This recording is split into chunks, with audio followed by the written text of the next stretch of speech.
बिस्मिल्लाहिर्रहमानिर्रहीम। अस्सलाम वालेकुम नादरीन, आप यूट्यूब चैनल देख रहे हैं। मैं इमरान खान हूँ। सबसे पहले इमरान खान साहब ने जो जेल से एक उनका ट्विटर अकाउंट पे ट्वीट आया है, उन्होंने जो स्टेटमेंट दिया, उनके जो ऑफिशियल ट्विटर अकाउंट है वहाँ से उसको शेयर किया गया। इमरान खान साहब क्या कह रहे हैं? वो कह रहे हैं जी पाकिस्तान की तारीख में किसी सियासी शख्सियत के साथ ऐसा सलूक नहीं किया गया जैसा मेरे साथ किया जा रहा है। अब मौजूदा हिस्ट्री में तो कोई ऐसा नहीं है। नवाज शरीफ के साथ ऐसा सलूक कभी नहीं हुआ, जरदारी के साथ ऐसा सलूक नहीं हुआ, बाकी जो मौजूदा लीडर्स हैं उनके साथ नहीं हुआ। सबसे बुरा सलूक हुआ था जावेद हाशमी साहब के साथ, और वो अपने मुंह से कह रहे हैं कि जी मेरे साथ भी इतना बुरा नहीं हुआ जितना बुरा इमरान खान के साथ किया जा रहा है। हाँ, माजी में जुल्फ़िकार भुट्टो के साथ बहुत बुरा हुआ, बादशाह खान जेल में रहे, कुछ और लोग जेल में रहे, ज़िया-उल हक के दौर में बड़े कोड़े शोड़े मारे गए, बड़ा जुल्म किया गया, और दीगर अदवार में भी होता रहा। लेकिन ये जो इमरान खान साहब के साथ हुआ, इसकी तो मौजूदा दौर के अंदर किसी किस्म की कोई मिसाल मौजूद नहीं है जो उनके साथ ज्यादती हो रही है जेल में। नवाज शरीफ ने अरबों की करप्शन की, मगर उसे हर सहूलत के साथ जेल में रखा गया। किसी सियासी रहनुमा की बेगुनाह गैर सियासी एहलिया को कभी ऐसे जेल में नहीं डाला गया जैसे बुशरा बेगम के साथ किया गया। ये भी बात बिल्कुल ठीक है। हत्ता के जो अयूब खान को बड़ा गुस्सा था अपने मुखालिफिन पे, लेकिन उसने भी जो है ना वो सियासतदानों की बेगमात के साथ ऐसा नहीं किया। लेकिन हाँ, ये ज़रूर हुआ कि फातिमा जिन्ना साहिबा के साथ बड़ा जुल्म किया अयूब खान ने। लेकिन उसके बाद अब ज़िया-उल हक के दौर में अगर आप देखें या याह्या खान के दौर में आप देखें तो शेख मुजीब की बीवी के साथ भी ये नहीं किया गया, ना ही जुल्फ़िकार भुट्टो की बीवी के साथ ये किया गया, बल्कि डंडे वंडे उन्हें परे बार एहतजाज में ये चीज़ें हो जाती हैं, लेकिन इस तरह उनको जेल में नहीं डाला गया जो बुशरा बीबी के साथ किया गया। अच्छा, ये इमरान खान साहब ने एक शिकवा किया, ये शिकवा ठीक है। नवाज शरीफ को पकड़ा परवेज मुशर्रफ ने, लेकिन उनकी बीवी के साथ वो नहीं किया। मैं सिर्फ और सिर्फ अपनी कौम और आइन की बालादस्ती के लिए मुल्की तारीख की मुश्किल तरीन जेल काट रहा हूँ। जबर और फस्तायत का आलम यह है कि मुझे वजू के लिए जो पानी दिया जाता है वो तक गंदा होता है और इसमें मट्टी मिली होती है जिससे कोई इंसान वजू नहीं कर सकता। अब ये इंतहाई तकलीफ दे बात है इमरान खान साहब की फैमिली के लिए, इमरान खान साहब के फॉलोअर्स के लिए, उनके चाहने वालों के लिए, कि एक आदमी को जेल में बंद किया हुआ है और बेगुनाही बंद किया हुआ। 9 मई के मुकदमे में क्या निकाल लेंगे इमरान खान में से? अदालतें इंसाफ दे नहीं रही, पूरी की पूरा जो जुडिशल सिस्टम है उसको काबू कर लिया गया है, और अदालतों में इंसाफ नहीं है तो अदालतों से इमरान खान साहब के बाहर आने की उम्मीद भी खत्म है। अब अदालतें इमरान खान को इंसाफ तभी देंगी जब मिलिट्री एस्टेब्लिशमेंट अदालतों को इस बात की इजाजत देगी, और मिलिट्री एस्टेब्लिशमेंट की दो ही चीजें हो सकती हैं, या तो उन्हें अकल आ जाए या उनकी अकल टिकाने आ जाए, और अकल टिकाने लाने के लिए पाकिस्तान की आवाम को उठना पड़ेगा, जो फिलहाल अभी तक तो नहीं उठी। वो कब उठेगी इसके बारे में कुछ कहा नहीं जा सकता। ये कभी भी सानिया हो सकता है एस्टेब्लिशमेंट के साथ कि उन्हें अवाम का असल में सामना करना पड़ जाए। तो मामला जो है वो चंद दिन का ही है, यानी चंद घंटों का ही आप समझ लें कि जिस वक्त अवाम खड़ी होगी उस वक्त तो कहानी हो जाएगी खत्म। अब इमरान खान साहब ने बड़ी तकलीफ दे बात की कि वजू करने के लिए जो पानी है वो भी गंदा है और उसमें मट्टी मिली हुई होती है जिससे कोई इंसान वजू नहीं कर सकता। अब इमरान खान साहब के स्टेटमेंट को आए हुए कई घंटे हो गए हैं, अभी तक पाकिस्तान तहरीक इंसाफ ने कुछ किया ही नहीं। ये इतनी तकलीफ दे बात है, इस पे पहुंचा लाना चाहिए था पाकिस्तान तहरीक इंसाफ में। खैबर पख्तूनख्वा की हुकूमत को, उनके वुज़रा को उठ के इसके ऊपर रोला डालना चाहिए था। उनका वजीर आला जिसको सारे वोट इमरान खान के पड़े हैं और आज वो इमरान खान की वजह से वजीर आला बना है, जो वुज़रा हैं उन सारे वोट इमरान खान की वजह से पड़े हैं, वो सारे इमरान खान की वजह से आज वुज़रा हैं। जितने पार्लियामेंटेरियंस या सेनेटर्स हैं किसी ने कोई रोला नहीं डाला, नजर ही कहीं नहीं आ रहा। हाँ, सोशल मीडिया पे लोग रोध हो रहे हैं, परेशान हो रहे हैं, लेकिन कहीं पे कोई प्रैक्टिकली पाकिस्तान तहरीक इंसाफ ने इस मामले को नहीं उठाया। इमरान खान साहब का जो मसल्स हैं वो लगातार वीक हो रहे हैं, वो लटक रहा है जिस्म उनका। उसकी वजह यह है कि देखें, एक तो उनकी उम्र 70 साल से जायद है, और इमरान खान साहब ने अपने आप को यंग रखने के लिए और मजबूत रखने के लिए, अपनी उम्र से छोटा रखने के लिए उन्होंने बड़ी सख्त कसरत की अपनी जिंदगी में, उन्होंने बड़ी एक्सरसाइज की है। अब मिलिट्री एस्टेब्लिशमेंट का ये प्लान है कि इस आदमी को बूढ़ा करो, इस आदमी को बिल्कुल ऐसा कर दो कि लोग मायूस हो जाएं। अब वो करने के लिए उन्हें 22 घंटे तक वो कमरे के अंदर बंद रखते हैं, उन्हें एक्सरसाइज नहीं करने देते, उन्हें मौका नहीं देते कि वो वर्जिश करें, अपने आप को मजबूत रखें, अपने मसल्स को मजबूत रखें। तो लगातार जो है वो उनका मैस गिर रहा है, उनका वजन भी गिर रहा है, उनके मसल्स भी कमजोर पड़ रहे हैं और उनके जिस्म का गोश्त लटक रहा है। ये मुझे उनकी फैमिली भी ये बात कंफर्म करती रहती है। तो इस वजह से, और ये मिलिट्री एस्टेब्लिशमेंट का प्लान है कि इस आदमी को कमजोर करे, जिस्मानी तौर पे भी इनको तोड़े और जो है वो ज़हनी तौर पे भी इनको कमजोर करें। इमरान खान कहते हैं जी मेरी किताबें जो अहले खाना की जानिब से जेल हुकाम तक पहुंचाई जाती हैं वो भी कई माह से नहीं दी गई, टीवी और अखबार भी बंद है। बार बार पुरानी किताबों का मुताला करके मैं वक्त गुजार रहा हूँ, मगर अब वो सब खत्म हो चुकी हैं। मेरे तमाम बुनियादी इंसानी हुकूक पामाल हैं। कानून और जेल मैनुअल के मुताबिक एक आम कैदी वाली सहूलियात भी मुझे मैसर नहीं है। बार बार दरख्वास्त के बावजूद मेरे बच्चों से बात नहीं करवाई जा रही। मेरी सियासी मुलाकातों पर भी पाबंदी है और सिर्फ अपनी मर्जी के बंदों से मुझे मिलवा देते हैं और दीगर मुलाकातें बंद है अपनी मर्जी के बंदों से। यानी इमरान खान साहब कह रहे हैं जो बंदे मुझे जेल में मिलने आते हैं ये एस्टेब्लिशमेंट की मर्जी से आते हैं, अब जो मिलने जाते हैं वो जरा अपना एहतसाब कर लें। अलीमा खान साहबा तो बड़े लंबे अरसे से मिल नहीं पा रही, उनका तो मुलाकात बंद किया हुआ है। सलमान अकरम राजा साहब की मुलाकात नहीं हो पा रही। बाकी जो पाकिस्तान तहरीक इंसाफ के अहम तरीन लोग हैं या उनके इत्तेहादी हैं उनकी मुलाकातें भी बंद हैं, उन्हें भी नहीं मिलने दिया जा रहा। तो जो बंदे मिल रहे हैं जैसे कि बैरिस्टर सैफ मिल लेता है जाके, या कुछ वकील हैं एक दो वो मिल लेते हैं जाके, तो उनके बारे में इमरान खान साहब कह रहे हैं कि अपनी मर्जी के बंदों से मेरी मुलाकात करवा देते हैं और दीगर मुलाकातें मेरी बंद हैं। तो उन बंदों पर इमरान खान साहब ने एक तरह का अदम एतमाद किया है। मैं वादे पैगाम देना चाहता हूं कि इस वक्त पार्टी का हर फर्द अपने तमाम इख्तलाफात फौरी तौर पर भुलाकर सिर्फ और सिर्फ 5 अगस्त की तहरीक पर तवज्जो मरकूज रखे।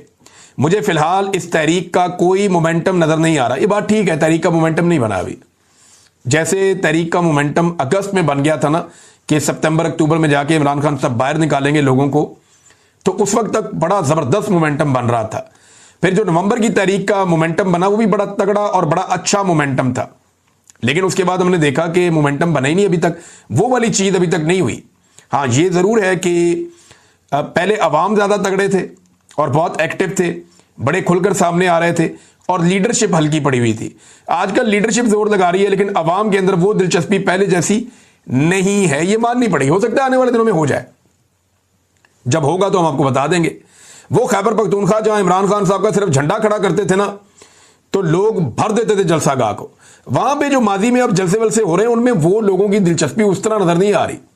ये जरूर है कि वो बड़े जलसे हैं, तगड़े जलसे हैं, जैसे किसी पॉलिटिकल पार्टी के जलसे होते हैं, लेकिन जो एक अलग किस्म का होता था ना कि जैम पैक किस्म का जलसा हो जाना, वो अभी तक हमें कहीं पे नजर नहीं आया। और पाकिस्तान तहरीक इंसाफ के जलसे सारी दुनिया जानती है वो क्या जलसे होते हैं।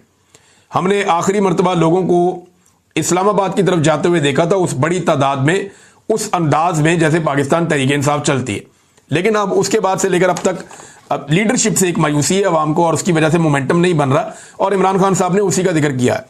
मैं 78 साला निज़ाम के खिलाफ जंग लड़ रहा हूं, जिसमें मेरी कामयाबी यही है कि अवाम तमाम तर जुल्म के बावजूद मेरे साथ खड़ी है।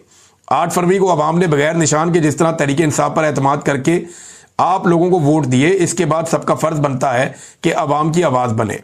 अगर इस वक्त तहरीक इंसाफ के अरकान आपसी इख्तलाफात में सहाफ़ी ये कहानी सुनाते हैं कि जनाब नहीं इमरान खान के दौर में ये चीज़ बहुत बुरी थी, नहीं इमरान खान के दौर में तो मीडिया के साथ ये हो गया था, वो हो गया था, हुआ था, लेकिन आप इस दौर के साथ मुवाजना नहीं कर सकते। जमीन आसमान का फर्क हो जाता है। देखें, समझने की बात है। इमरान खान के दौर में मीडिया के साथ बहुत कुछ बुरा हुआ जो नहीं होना चाहिए था और वो काबिल मुजम्मत था, और जो कुछ भी हुआ उस पर उस वक्त मैंने भी आवाज़ उठाई, बाकी सारे मीडिया ने भी आवाज़ उठाई, हम लोगों ने तब भी एहतजाज किया था। लेकिन उस दौर का मुवाजना आप इस दौर के साथ तो कर ही नहीं सकते ना, मुमकिन ही नहीं है। मैं कुछ चीज़ें आपको बताता हूँ कि तो देखें, कहते हैं इलेक्शन चोरी हुआ तो पहले भी हुआ था, सहाफ़ियों पर सख्ती आई तो पहले भी आई थी, मईशत तबाह हुई तो इमरान खान ने भी की थी। अब ये कहते हैं इस तरह से, लेकिन फैक्ट्स आप देखेंगे जो कुछ 2024 के इंतखाबात में हुआ ऐसे तारीख में पहले कभी नहीं हुआ। इंतखाबी निशान छीन लिया गया, पहले नहीं हुआ। उम्मीदवार अगवा कर लिए गए, पहले नहीं हुआ। कागजात नामजदगी जमा करवाने जा रहे हैं, रास्ते में कागजात ही छीन लेते हैं, ऐसा हमने पहली दफ़ा देखा। जलसे और जुलूसों पर एक पॉलिटिकल पार्टी जो इलेक्शन में है उस पर मुकम्मल तौर पे पाबंदी लग गई, ये भी हमने पहली दफ़ा देखा। एक पॉलिटिकल पार्टी का झंडा आपको कहीं नज़र नहीं आया, पोस्टर और बैनर कहीं नज़र नहीं आया, ये भी हमने पहली दफ़ा देखा। वोट मांगने तक पे पाबंदी लगा दी गई, ये भी हमने पहली दफ़ा देखा। 6 माह से एक लीडर मुकम्मल तौर पर गायब था, ना उसकी तस्वीर, ना उसकी ऑडियो, ना उसकी वीडियो। अगवा बराए बयान तवातर के साथ हो रहे थे, जबरी तौर पे लापता किया जाता था उम्मीदवारों को, वो वापस आते थे, कहते थे जी हम पीटीआई से और इमरान खान से हमारा कोई ताल्लुक नहीं है। ये इससे पहले हमने नहीं देखा था। फिर वफादारियां जानबूझकर छुड़वाई गई दबाव डालकर लोगों पर। चादर और चार दीवारी का तकद्दुस जिस तरह पामाल किया गया इन इंतखाबात से पहले हमने नहीं देखा। हजारों कारकुनों को जेलों में भरकर एक पॉलिटिकल पार्टी को इलेक्शन में उतारा गया, ये भी नहीं देखा। इंटरनेट और मोबाइल फोन बंदिश, यानी ये सारा कुछ भी किया गया। और जब इससे भी कुछ नहीं बना तो रिजल्ट ही तब्दील कर दिया गया। फॉर्म 45 के मुताबिक फॉर्म 47 जारी ही नहीं किए गए। देखिए ये सारी चीजें, कोई एक चीज किसी इलेक्शन में हो गई, कोई दूसरी चीज किसी इलेक्शन में हो गई, कोई एक आधी चीज थोड़े बहुत पैमाने पे एक इलेक्शन में हो गई, ये सारे हथकंडे मिलाकर एक इलेक्शन में इस्तेमाल किए गए। तो ये तो पाकिस्तान की तारीख में पहले कभी नहीं हुआ। 2018 में आरटीएस बैठने का शिकवा पीएमएलएन करती है, लेकिन आज आपके सामने एक बड़ा इंटरेस्टिंग फैक्ट मैं रखता हूं। जरा आप रिजल्ट निकालें और उस टाइम की लाइव कवरेज चेक करें। जब आरटीएस बिठाया गया तो उस वक्त पाकिस्तान तहरीक इंसाफ आगे चल रही थी, लेकिन जब दोबारा आरटीएस बहाल हुआ और रिजल्ट आए तो पीएमएलएन आगे बढ़ गई थी और पीटीआई की सीटें कम हो गई थी। देखिए अगर तो आरटीएस 2018 में इमरान खान के हक में बिठाया जाता तो आरटीएस बैठने के बाद जब दोबारा रिजल्ट जारी हुए तो इमरान खान की सीटें पहले से ज्यादा होनी चाहिए थी। लेकिन दिलचस्प बात यह है कि जिस वक्त आरटीएस को बिठाया गया उस वक्त इमरान खान साहब की पार्टी ज्यादा आगे चल रही थी, और जब दोबारा नतायज जारी किए गए तो इमरान खान साहब की पार्टी कम आगे चल रही थी, यानी पीछे चली गई। ये तो 2018 की वारदात है। अब अगर आप ये देखें कि 2024 में रिजल्ट बंद हुए, तो जब रिजल्ट बंद हुए तो पाकिस्तान तहरीक इंसाफ 180 नशिस्तों पे जीत रही थी रात 12 बजे के आसपास, और पीएमएलएन जो है वो 17-18 सीटों तक महदूद थी। लेकिन जैसे ही दोबारा रिजल्ट जारी किए गए फॉर्म 47 के, तो पीएमएलएन सादा अक्सरियत में पहुंचा दी बाकी जमातों के साथ मिलाकर। यह भी पहली मर्तबा हुआ कि मखसूस नशिस्तें माले गनीमत की तरह छीन कर दूसरी पॉलिटिकल पार्टीज में बांट दी गई। तो 2024 के इंतखाबात का जो बंदा भी पिछले इंतखाबात के साथ मवाजना करता है वो ज्यादती करता है। हाँ, 2018, 2013, 2008, उससे पहले 2002, इन इंतखाबात का आप आपस में मवाजना कर सकते हैं, लेकिन 2024 के इंतखाबात के साथ आप बाकी इंतखाबात का मवाजना नहीं कर सकते। हाँ, ज्यादती हमेशा एस्टेब्लिशमेंट करती है, लेकिन एक लिमिट तक करती है। लेकिन इस मरतबा उन्होंने अपने सारे हथियार इकट्ठे करके एक साथ चलाए हैं और उनकी शिद्दत में भी इजाफा किया। सहाफियों पर जुल्म, एक आ जाता है जी, तो इमरान खान के दौर में भी हो रहा था, अब भी हो रहा है, कौन सी कोई नई चीज हो रही है? नहीं जी, ऐसे नहीं है। इमरान खान के दौर में सहाफियों के साथ जो हुआ वो बहुत बुरा हुआ। मैं आज भी कहता हूं और मैं उस वक्त भी कहता था, लेकिन उसका मवाजना आप नवाज शरीफ के पिछले दौर से कर सकते हैं। 2022 के बाद तो कहानी बदल गई ना। मामला यह है कि इमरान खान के दौर में सहाफियों के साथ जो बुरा हुआ वो तवातुर से पहले भी होता चला आ रहा था। नवाज शरीफ के दौर में, पीपल्स पार्टी के दौर में, या उससे पहले कुछ हद तक मुशर्रफ के दौर में, और उससे पहले वाले दौर में भी। तो आप मुवाजना वहां कर सकते हैं। रजीम चेंज ऑपरेशन के बाद जो सहाफियों के साथ हुआ उससे नहीं कर सकते। देखें ना, मुतीउल्लाह जान साहब जबरी तौर पे लापता होते हैं, हम सब शोर मचाते हैं, उसकी मजम्मत करते हैं, रोला डालते हैं, और 5 घंटे के अंदर इमरान खान साहब उसका नोटिस लेते हैं, बहुत सख्ती करते हैं। पाकिस्तान की आईएसआई को मुतीउल्लाह जान साहब को छोड़ना पड़ जाता है, वो मंजरे आम पे आ जाते हैं। जबकि मुझे जबरी तौर पे लापता किया जाता है और सारे शोर मचाते हैं, सब बोलते हैं। 5 महीने तक मुझे एक अजाब के अंदर मुसल्लत करके रखा जाता है कि हमारी बात मानो, नहीं तो हम नहीं छोड़ेंगे।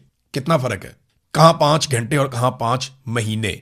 मुतीउल्लाह जान को भी अगर इस दौर में उठाया जाता, अगवा किया जाता, जबरी तौर पे लापता किया जाता, हो सकता है वो 5 महीने क्या 1 साल उनको ना छोड़ते।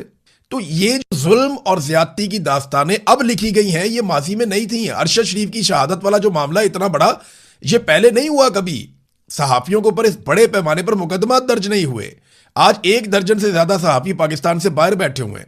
शाहिद असलम पाकिस्तान से बाहर है, मुईद पीरजादा पाकिस्तान से बाहर है, साबिर शाकिर साहब पाकिस्तान से बाहर हैं, वजाहत सईद खान साहब पाकिस्तान से बाहर हैं, जुबैर अली खान साहब पाकिस्तान से बाहर हैं, अहमद नुरानी साहब तो चलो पहले से ही पाकिस्तान से बाहर हैं, वो तो पिछले दौर में ही चले गए थे।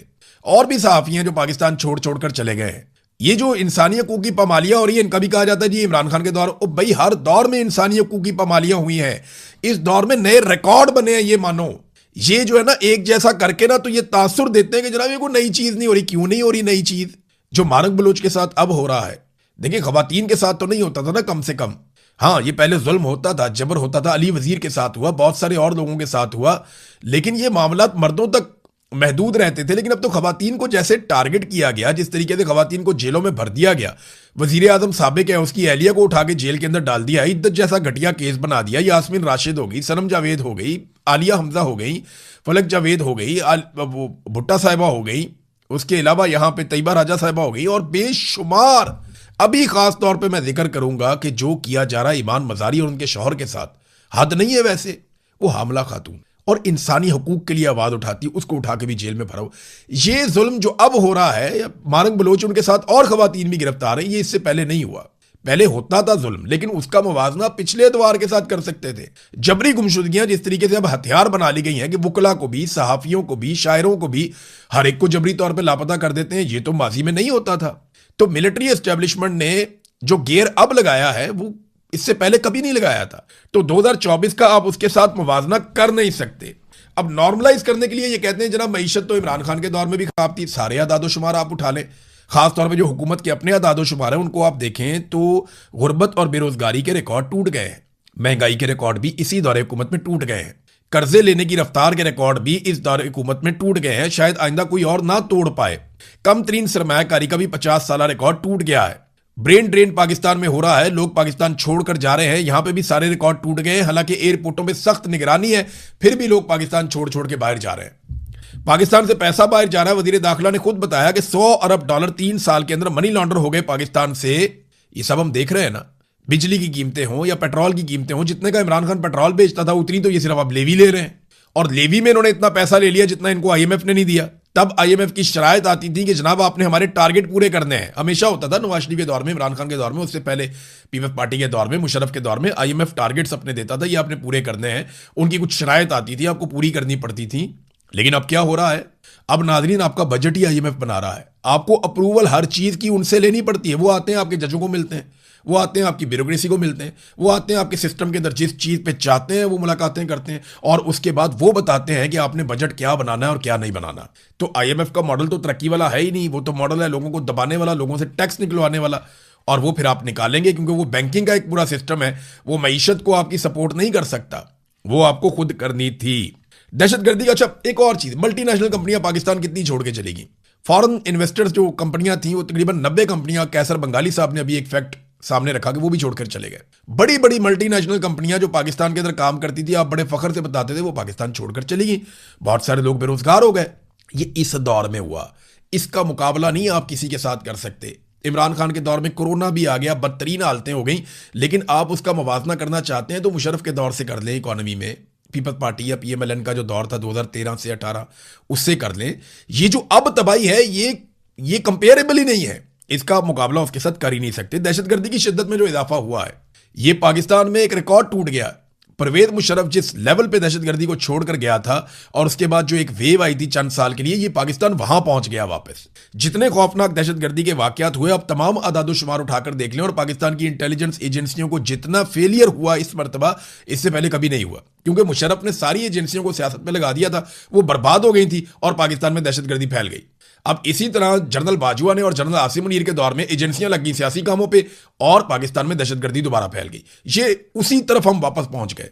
बीच में किसी दौर में ऐसा नहीं हुआ। हालांकि जब इन दहशतगर्दों को लाकर बसाया जा रहा था 2022 में, तो मैं ऑन रिकॉर्ड हूं, मेरे आप वीलॉग्स उठाकर देख लें अगस्त के, जुलाई के, उन महीनों के, कि मैं बार बार ये बताता रहा और खबरदार करता रहा कि दहशतगर्दों को लाकर बसाया जा रहा, और उसके शवाहिद भी मौजूद थे, लेकिन किसी ने कान नहीं धरे। सिर्फ अपने सियासी फायदे के लिए दहशतगर्दों को ले आए, अब वो गले पड़ा हुआ है, मामला इनसे हल ही नहीं हो रहा।